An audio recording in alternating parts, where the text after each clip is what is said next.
Tonight, the Midwest bracing for catastrophic flooding as relentless rainfall pushes rivers to their breaking point. A dam in Minnesota in imminent danger of failing as rushing waters submerge a massive structure and uproot trees. The state of disaster in Iowa as floodwaters cut off communities. Residents forced to escape the rising waters are urged to move to higher ground. While in South Dakota, roads are literally collapsing, swallowing up homes and backyards. And the whole region right now is on alert for more rain and a possible destructive windstorm as millions also continue to bake in dangerous heat. Bill Karen standing by to time it all out. Also tonight, debate countdown. We are now just days out from the unprecedented primetime matchup between President Biden and former President Trump. How the candidates are preparing right now for the make-or-break moment and the efforts to prevent the showdown from devolving into chaos. This is the battle over abortion rights is expected to take center stage. We're marking right now 2 years since Roe v. Wade was overturned. How the Biden campaign is already teeing up for that fight. Boiling point. Violent clashes between pro-Palestinian and pro-Israeli demonstrators erupting outside of a Los Angeles synagogue. Officers in riot gear are called in as protesters throw punches and hurl insults. The White House now forced to respond. Factory in flames. A deadly fire erupting at a lithium battery plant in South Korea. Video showing plumes of black smoke funneling into the sky. Rescuers sifting through charred debris to try to figure out a cause. And miracle rescues. A hiker lost in California's Santa Cruz Mountains for 9 days, surviving by drinking water from his boot and eating wild berries. The moment that his cries for help were finally heard and the emotional reunion with his family. And a 4-year-old also found safe after surviving nearly 24 hours alone in the California woods. You'll hear from that young boy's father. Protest on the green. Climate activists storming a PGA golf tournament, unleashing smoke bombs on the 18th hole. The clashing that unfolded on the course. And this Pride Month, the challenges for LGBTQ Americans as they enter their golden years, and the volunteers stepping in to help those that paved the way for so many others. Top story starts right now.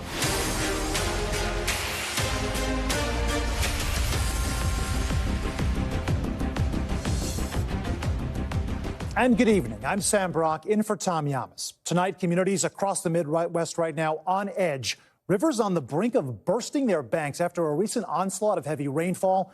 We start in Minnesota, where officials there issuing a dire warning that a dam is in imminent danger of failing. Drone video, you're looking at it right here, showing the full picture as rushing waters put immense pressure on that dam located in Blue Earth County, Minnesota. Now check out this up-close look at the surging water. You can just see there one structure just tumbling beneath it. Officials say the dangerous situation could quickly turn catastrophic, warning anyone downstream to evacuate. This is hardly the only community at risk. Right now, more than 24 waterways across 3 states are at major flood stage. This new video just in from North Sioux City, South Dakota. Significant flooding slicing through roadways, collapsing homes and swallowing up backyards. Let's look now at aerial video from Iowa showing just how widespread the devastation truly is. Entire communities inundated, as you see there. The governor asking President Biden to expedite a disaster declaration. And adding insult to injury, more storms are expected to move through that region overnight. 26 million at risk for a possible derecho, a serious windstorm which could unleash a path of destruction. And it's not just the storms either. Tonight, 52 million Americans are also under heat alerts. Dangerous temperatures sweeping across parts of the South. Bill Karen standing by to break all of this down for us. But first, NBC's Shaq Brewster kicks off our coverage. Tonight, a deadly flood emergency in 3 states. After days of heavy rain, rivers gushing over their banks and submerging entire communities. In Minnesota, the Rapidan Dam is facing imminent failure. Officials there are monitoring the buildup of debris and making plans to keep residents in the area safe. In Iowa, evacuations are underway in several counties. We have lived here for 20 years. I have never seen anything like this. Kim Wood says she escaped in the middle of the night, her husband driving through their neighbors' lawns, the water now blocking their return home. I have so many memories in the basement, pictures of my grandchildren, Christmas ornaments. And there's still the threat of more flooding. We are really looking at unprecedented times right now. With several rivers forecast to hit flood stage in the coming days. The city has deployed mini pumps through the area. but unfortunately, we just can't keep up with a river that is flowing at that pace with that much water. There's absolutely nothing we can do to stop it. Overnight, a train bridge connecting Iowa and South Dakota collapsing into the Big Sioux River. That is the main bridge that a lot of commodities and different materials move on throughout the state. That'll impact us for many, many months to come. Rock Valley, Iowa is underwater after a levee broke, flooding more than 500 homes and displacing 1,500 people. Crews spent the weekend trying to rescue residents. As the Midwest grapples with extreme flooding, the dangerous heat is shifting south, several cities hitting triple digits today. And the Midwest is facing another night of severe weather, with the possibility of a derecho, a cluster of fast-moving and destructive thunderstorms this evening.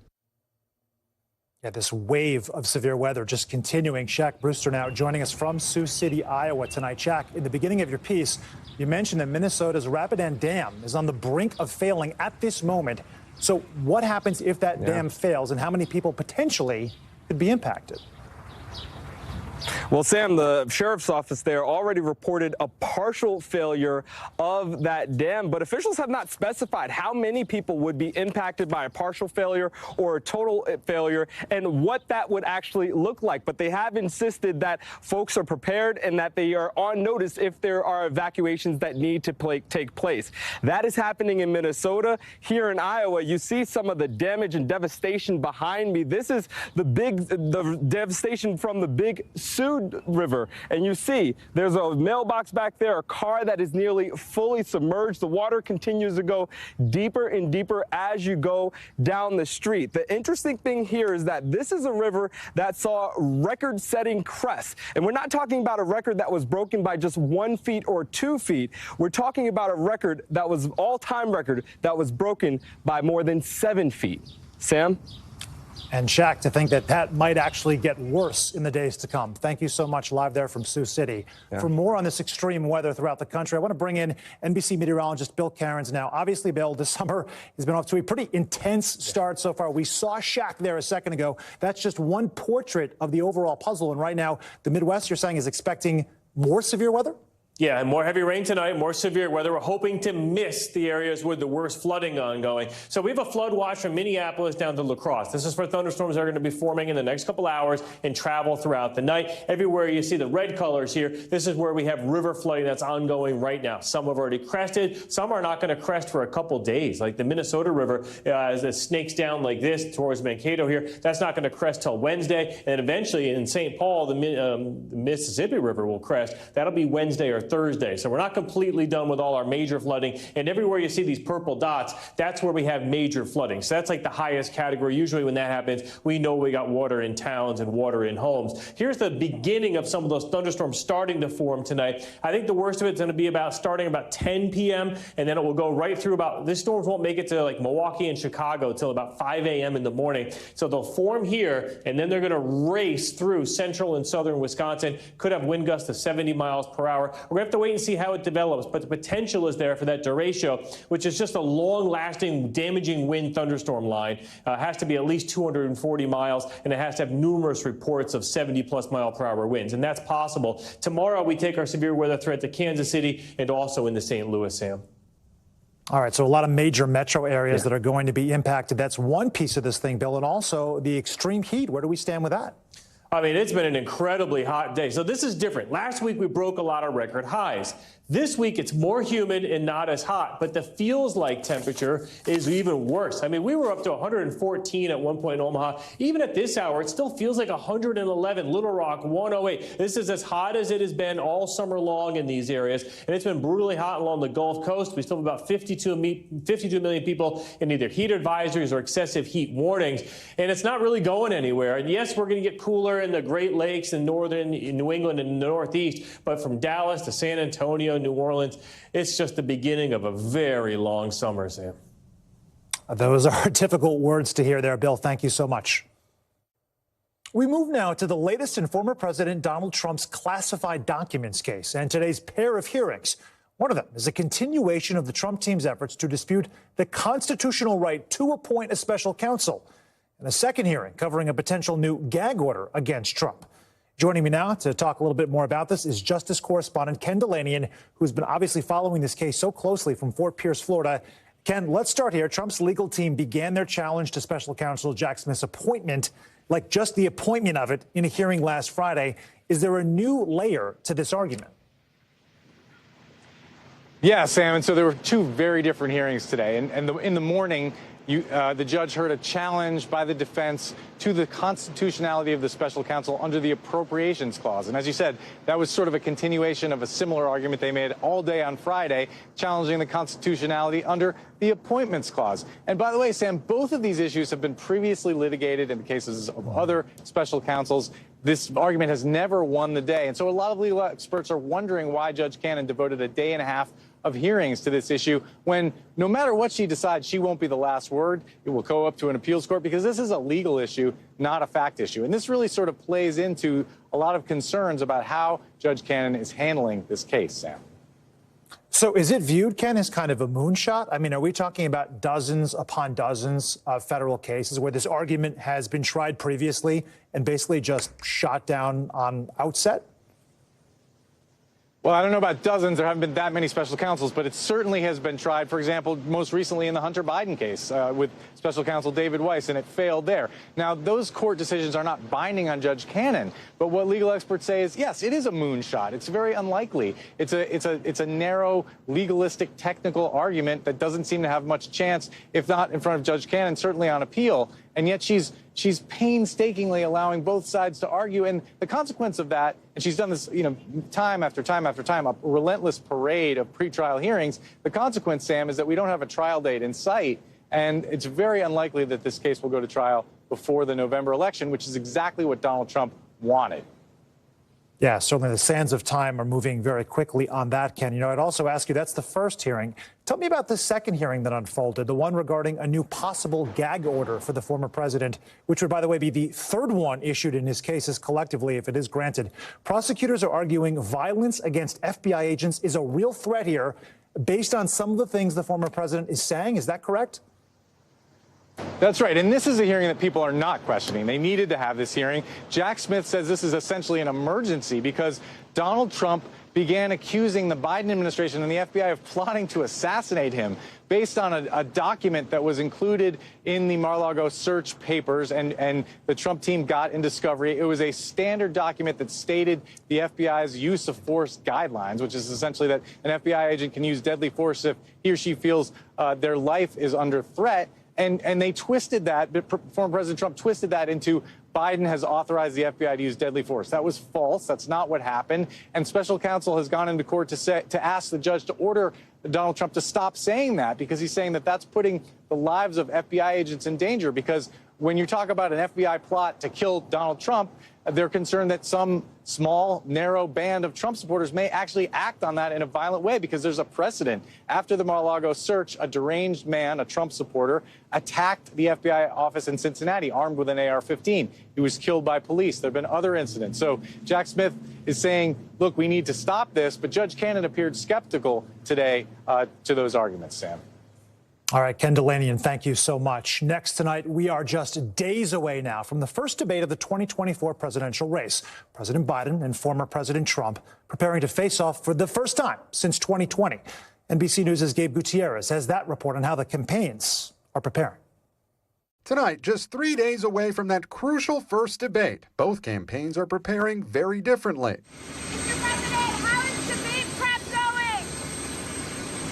President Biden hunkered down at Camp David, huddling with advisors with no public events scheduled this week. He's now a convicted felon. While his campaign is out with a new ad highlighting former President Trump's legal problems. A senior Biden advisor tells NBC News the president is expected to be increasingly punchier against Trump, and that it's a moment where the campaign hopes to break through to a larger audience that has yet to tune in to the election. Leading Biden's debate prep is former Chief of Staff Ron Klain. A source familiar with the preparations tells NBC News that Biden's personal lawyer, Bob Bauer, is playing Trump during the prep sessions, reprising his role from 2020.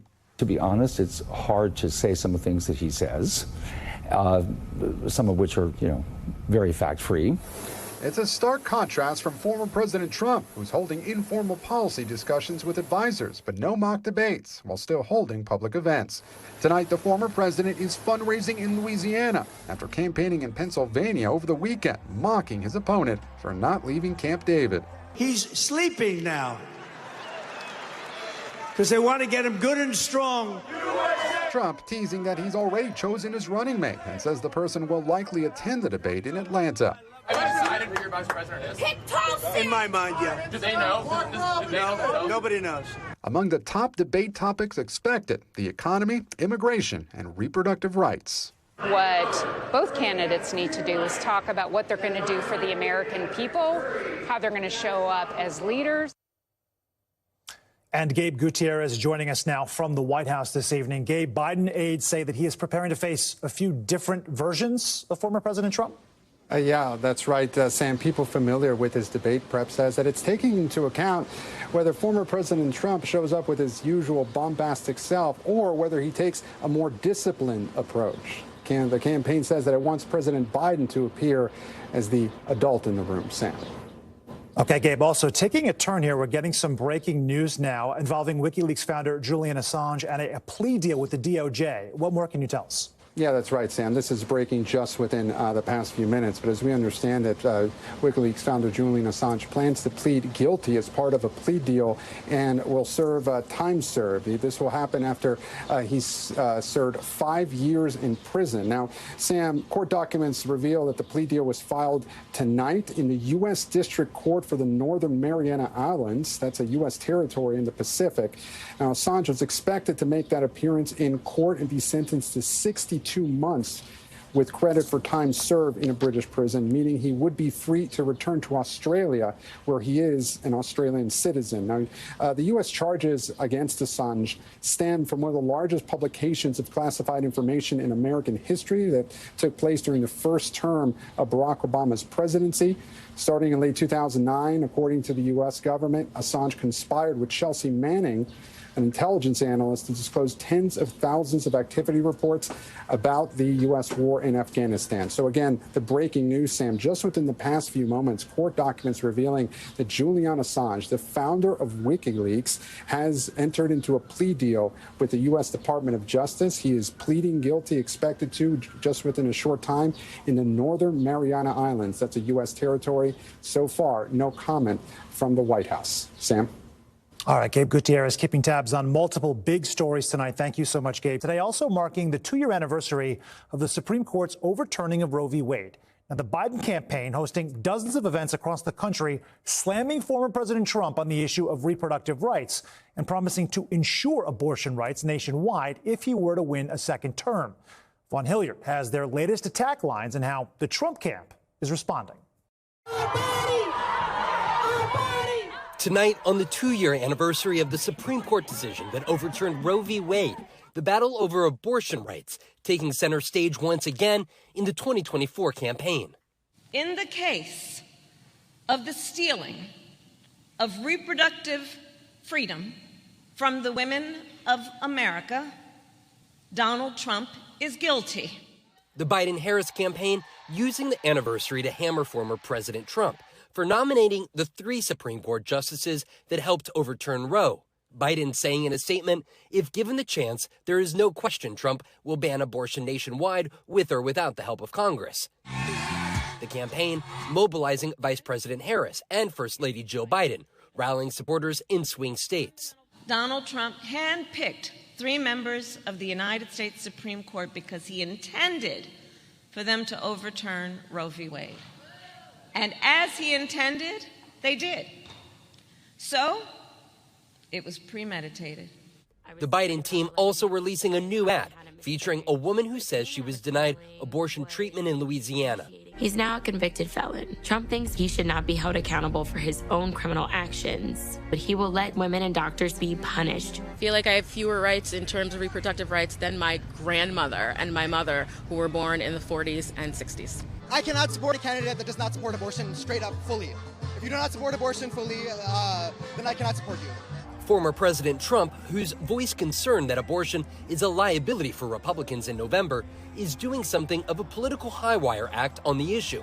taking credit for overturning Roe and saying the states should decide abortion rights, though he is yet to say how he will vote as a Florida resident on that state's ballot measure to ensure abortion access, and has not taken a position on access to abortion medications. And Trump is not supporting a national ban, as many conservatives want to see. We did something that was amazing. The big problem was it was caught up in the federal government, but the people will decide, and that's the way it should be. Some of us in our group, are torn on Trump. We want a federal abortion ban, and obviously he wouldn't support something like that. But we're hopeful that if he surrounds himself with the right people, and because he has been the most pro-life president, in our lifetime, a lot of us are still supporting him because of that. In the 2 years since the Dobbs decision, which overturned Roe, abortion rights have appeared on the ballot in 7 states and won every time.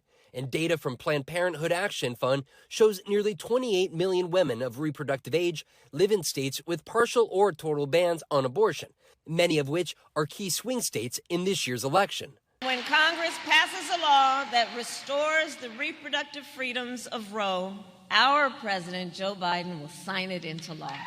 The Biden-Harris campaign hopes to focus on reproductive rights, boost their campaign against Trump, who is leading the president on many other major issues, from the economy to immigration.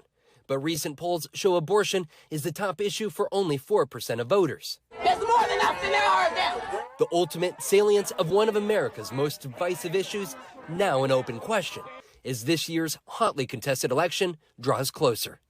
Vaughn Hilliard joining us now. Vaughn, you beautifully laid out this high wire act that the former president's trying to walk right now. We know that Biden is going to attack Trump on abortion during the debate. And you mentioned, he is owning the Dobbs decision, but also understands this is a politically volatile issue for Republicans. Based on your reporting, how is Trump planning on responding? Right. There's an acknowledgement from the Trump campaign that abortion access and reproductive rights, the polling consistently shows that a majority of Americans are in favor of. And so for Donald Trump, he has acknowledged and, actually blamed a lot of statewide races in the 2022 midterms on the messaging of some Republicans around abortion.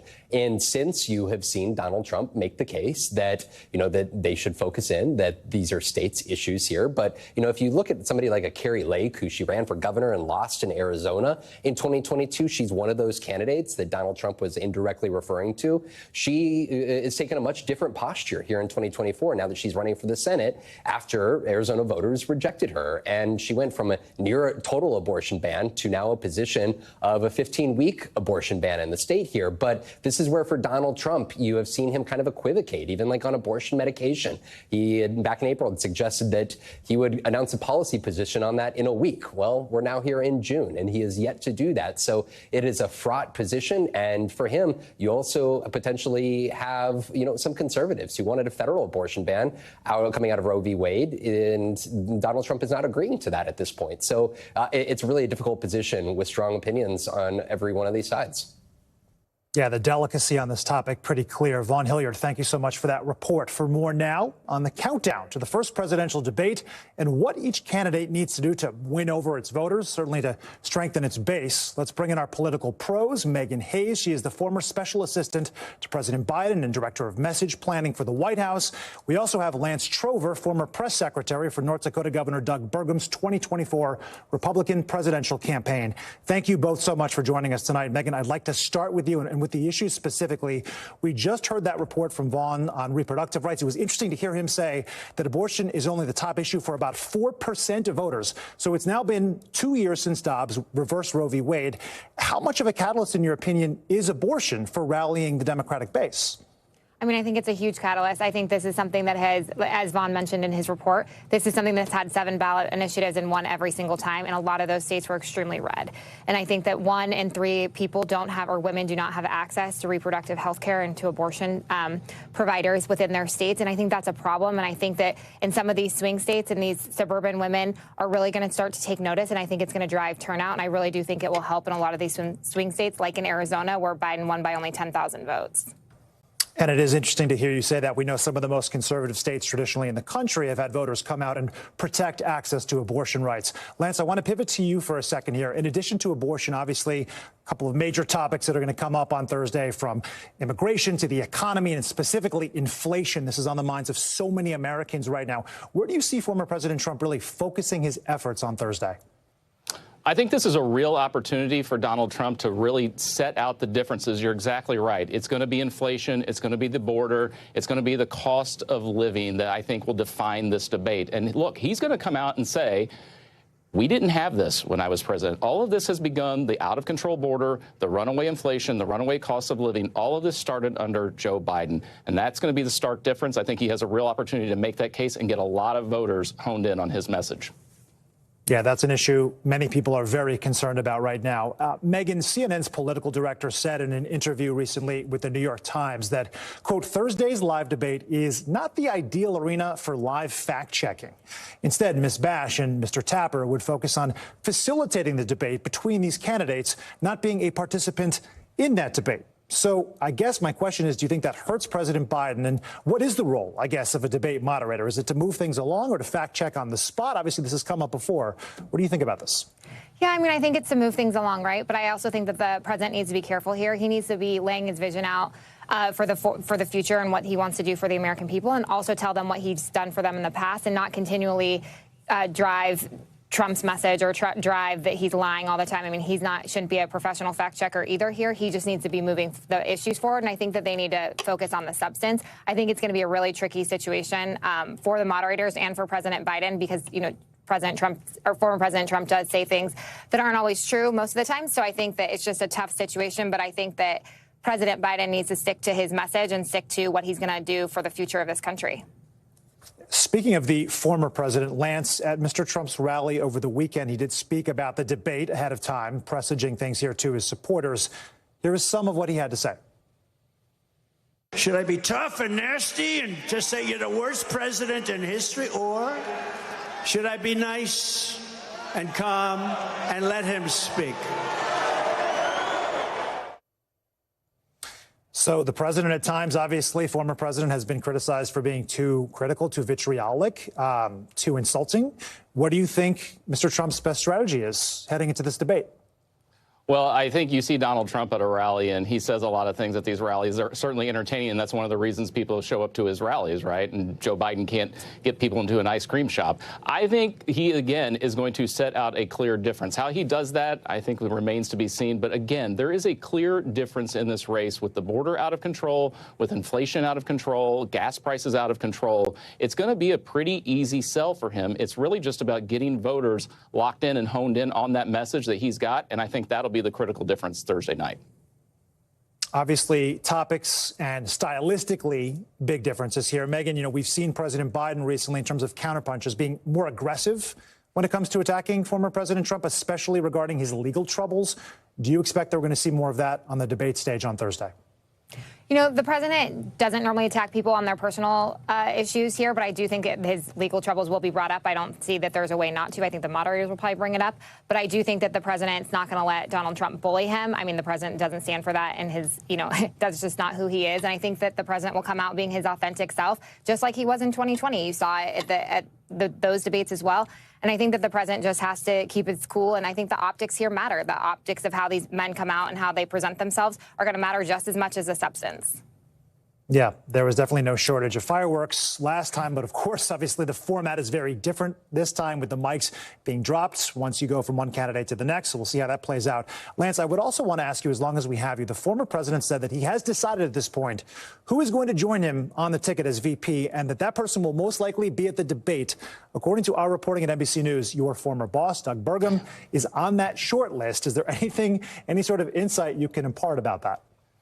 Well, certainly I'm partial to Governor Burgum. He's a get-it-done executive who has had a lot of success in his state. But politically, I don't think it matters who Donald Trump chooses to be as VP. I mean, you've seen lately that Virginia's been competitive. You've seen the governor of Minnesota saying, hey, it's going to be close in our state. You've seen Donald Trump leading in states like Nevada. So politically, I'm not sure it really matters. But obviously, VP is a very important job. You're going to want somebody who can get in there and get the job done on day one and help President Trump enact his agenda. So, yeah, it's absolutely absolutely critical and absolutely important. But politically, I'm not sure it really matters. Actually, so Mr. Burgum has made very similar comments. Thank you both very much for taking the time here, guys. That was Megan Hayes and Lance Trover. Appreciate it.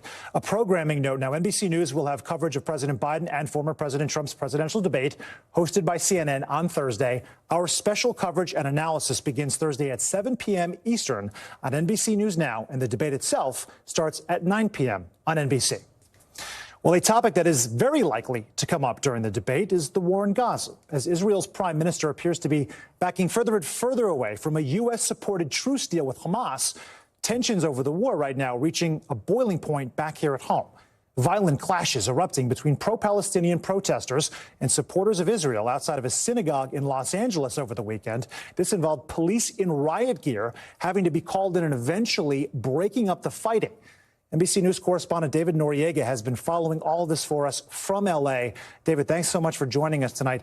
First, talk to us about what happened. I mean, how did this situation unfold? Hey, Sam. So the reason that there was a protest at the synagogue in the first place is that protesters say they were targeting an event taking place in the synagogue that was promoting real estate in Israel. One of the organizations participating in that event has listed real estate properties in Israeli settlements in the West Bank. There have actually been similar real estate events around the country for some months now. They are often hosted at synagogues. There were very similar protests to this in the New York and New Jersey area in March. The difference is that those protests did not devolve into violence the way this one did. There was a group of protesters and a group of counter-protesters. Fights broke out between them. The LAPD says there were several physical altercations, and they are officially reporting 2 reports of battery, investigating 2 reports of battery. Sam? So, David, obviously we were looking at that video there. I mean, you mentioned some physical altercations. It looked pretty intense at points, and we know there were arrests. Do we have any sense how many? There was 1 arrest, Sam. The LAPD said it arrested somebody for carrying what they described as a spiked pole, presumably a flagpole or sign. The violence was certainly significant. The videos are pretty intense. I would say it doesn't quite rise to the level of violence we saw here in L.A. during the campus encampment on UCLA campus. Nevertheless, this violence is pretty significant, and it has drawn so much attention, including from elected officials locally, state level, and nationally, in large part because it was outside a synagogue in a pretty heavily Jewish neighborhood in West LA. With the backstory, I'm glad you mentioned it, that on college campuses there was such an intensity of protesting and clashing going on between these sides. Knowing that, and you mentioned, David, so far not a lot of comments. Has the White House said anything so far about this latest incident? Yeah, President Biden issued a statement on Twitter, on X, in which he pretty harshly criticized the initial protest, saying that intimidating Jewish congregants is dangerous, and he described this protest as unconscionable, anti-Semitic, and un-American. He specifically criticized them blocking access to the synagogue. There have been similar statements calling this protest anti-Semitic by mostly Democratic elected officials. Mayor Karen Bass has criticized it pretty harshly. Governor Gavin Newsom, Representatives Adam Schiff and Ted Lieu, all officials here in California. Sam? David Noriega with the very latest there for us. Thank you so much from Los Angeles. Still ahead tonight, the deadly shark attack. A pro surfer who also appeared in movies like Pirates of the Caribbean killed in Hawaii. What eyewitnesses say happened and why it is so unnerving to people who live there. Plus, the mayor of Oakland breaking her silence for the first time since the FBI raided her house. What she says about the search and calls for her to step down. And the incredible stories of survival. A hiker found missing alive after 9 days. And in a separate case, a 4-year-old child rescued after spending a night by himself in the woods. How both were found. Top story is just getting started on this Monday.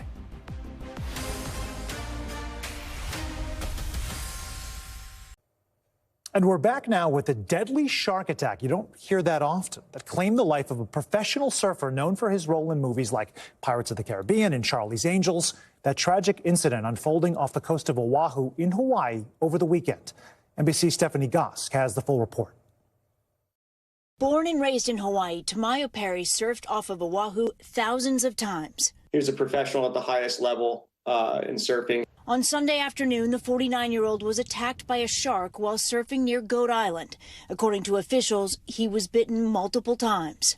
Honolulu Ocean Safety responded via jet ski and brought the surfer here to shore. But there was nothing they could do, officials say. The injuries were too severe. Jason Bitzer, a close friend, says Perry was salt of the earth and a man of faith. He's just a genuinely good person.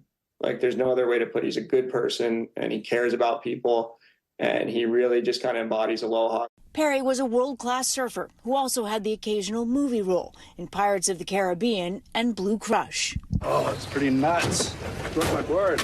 Most recently, he worked as a lifeguard at Hawaii's famous Bonsai Pipeline, one of the most demanding and dangerous lifeguarding jobs in the world. What does it say about your skill in the water if you're a lifeguard on that beach? Just simply put, there's no higher mountain to climb than being a lifeguard at Pipeline. Shark attacks are rare in Hawaii, averaging nearly 8 a year. There have been only 5 fatalities in the last decade. If this could happen to Tamayo, it could happen to anyone. He's the most competent waterman I know. He was doing what he loved, and he was surfing at a spot that he grew up and cherished since childhood. And very few people understand, as well as he did, how dangerous the ocean can be. Stephanie Gosk, NBC News. Now, a devastating reminder. Just ahead, the out-of-bounds disruption at a PGA tournament event. The climate activist charging the course and then releasing smoke bombs. Look at that. The delay as some of the country's top golfers prepared to play their final hole.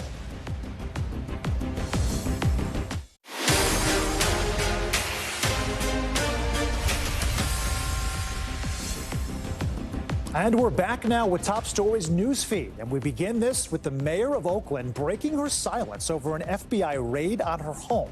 On Thursday, federal agents were seen carrying boxes out of the home of Mayor Shang Tao. At a news conference today, the mayor says she did nothing wrong, adding, quote, "This investigation is not about me." The FBI did not release details about the search or an investigation, but it is worth noting they also raided homes connected to a politically influential family who runs a recycling company in the area. Well, here in South Florida, the town of Surfside honoring the victims of the 2021 deadly condo collapse. At a memorial service today, family members reading the names of the 98 victims in front of the site. A memorial flyover was also held. 3 years later, and the exact cause of the collapse is still under investigation. And a major golf tournament in Connecticut disrupted by climate protesters this weekend. The video is pretty wild. It shows at least 6 protesters storming the 18th green of the PGA Tour's Travelers Championship, deploying smoke bombs, as you see one of them arrested there, and powdered paint. Some were wearing shirts with the words "No golf on a dead planet." The group was quickly arrested, and the finish was delayed for just about 5 minutes. The course was not damaged. Well, we continue our coverage of the violent weather that has been tearing across the country. Tonight, NBC's Maggie Vespa reporting on the new data from last month's E4 tornado in Iowa and a look at the team of scientists who put themselves in the deadly twister's path just to collect that data. Tonight, as America's onslaught of severe weather rages on, tornado on the ground, a fearless team of storm-chasing scientists is shedding new light on the power of last month's deadly EF4 twister that leveled parts of Greenfield, Iowa. Wind speeds in this tornado topped 300 miles per hour. Yeah, so with our radar, we calculated wind speeds of over 300 miles per hour, which is very fast and very strong wind speeds. 300 miles per hour. Only the third tornado ever recorded with winds that strong. And it moved, they say, at up to 55 miles per hour, twice a twister's typical speed. It's very rare. 1%, 2% of tornadoes. The jaw-dropping data courtesy of 9 scientists from the University of Illinois who raced to place their state-of-the-art Doppler-on-wheels trucks and sensor-equipped pods in the tornado's path, a feat typically reserved for Hollywood. No! But this devastation was all too real. I've never seen a tornado like that. On the ground for more than a mile, officials said the tornado destroyed more than 150 homes and left 4 people dead. The scientists' mission to better understand how twisters move and form and develop warnings with detail on strength and timing, like those for hurricanes. There might be more tailored ways to safety. Either take shelter because you only have a minute or it's not so strong, or you should really take the 5 or 10 minutes and get to a really ruggedized community shelter, and we just don't know that well enough now. A potentially life-saving bullseye on a fast-moving target. Maggie Vespa, NBC News. Wow, when the movies become real life there. Maggie, thank you. When we come back, the deadly factory inferno in South Korea, at least 22 people killed as a massive fire tears through a lithium battery plant, causing a series of explosions. What officials believe caused that? Coming up next. Back now on Top Story, and a tragic fire at a lithium battery factory in South Korea, claiming the lives of at least 22 people, most of them Chinese nationals. NBC's Danielle Hamamjin has the latest, and we want to warn you, some of the following images and details may be disturbing. A series of explosions rocking South Korea's capital as a massive fire ripped through a lithium battery factory, killing at least 22 people and injuring 8, according to authorities. Firefighters rushing to put out the inferno, and rescue crews seen wheeling out body bags of the victims. Officials saying 18 of the dead are Chinese citizens. Over the past few decades, foreign workers from China and other neighboring countries have come here looking for work. For a lot of them, the opportunity to go work in South Korea is, it's first and foremost just a way to improve their livelihoods. But as we saw from the recent tragedy, these conditions are often quite challenging for them. This eyewitness describing how the horrific scene unfolded, saying she heard popping noises that sounded like raining bullets. Lithium battery production involves the use of highly toxic materials. Officials saying the victims were likely killed within seconds, not by fire, but by the poisonous fumes. South Korea's president visiting the battery plant Monday, urging a thorough investigation. While the nation's interior minister called on local authorities to prevent any hazardous chemicals from contaminating the surrounding area.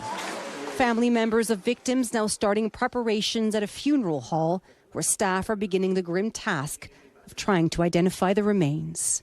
Just what caused the explosion is still unclear, but this was one of the deadliest fires in South Korea in recent years and has reopened conversations on the nation's struggle to improve safety standards.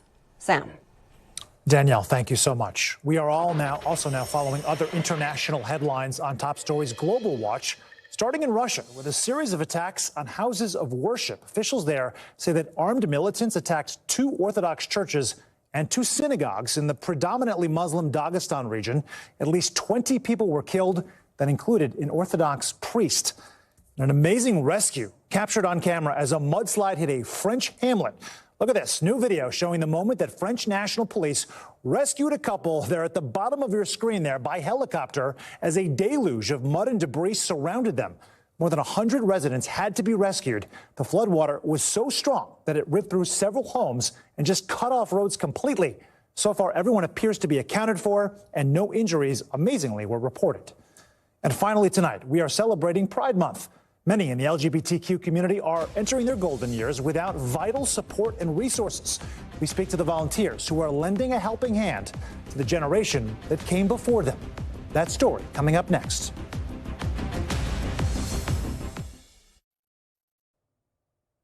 And finally tonight, aging, as we all know, can be a challenge. But that challenge can be even greater for LGBTQ elders. Many of them are growing older without children or family caregivers. And they often fear discrimination due to their sexuality or gender identity. NBC News Now anchor Joe Fryer has a look at the volunteers right here in South Florida who are stepping in to help. Oh, this is a good picture. Gene Dinah's life changed drastically when his husband Bob died 8 years ago. I miss him every day. They had been together for 46 years and built a beautiful life in Fort Lauderdale, Florida. I like this one. That's a picture of Bob and I, the two of us, at a park in San Francisco. He was just great. He really was. I couldn't have had a better partner, I think. But they had no children. So when Bob was diagnosed with leukemia and later dementia, Gene became his full-time caregiver. I took care of him as best I could. He never complained. What I loved about him is he was not a whiner.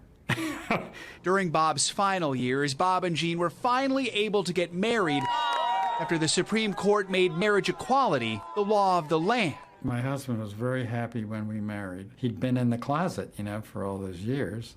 And he was fine with it. He was really happy. Just 2 years later, Bob died. I never thought of losing him. My whole life was him.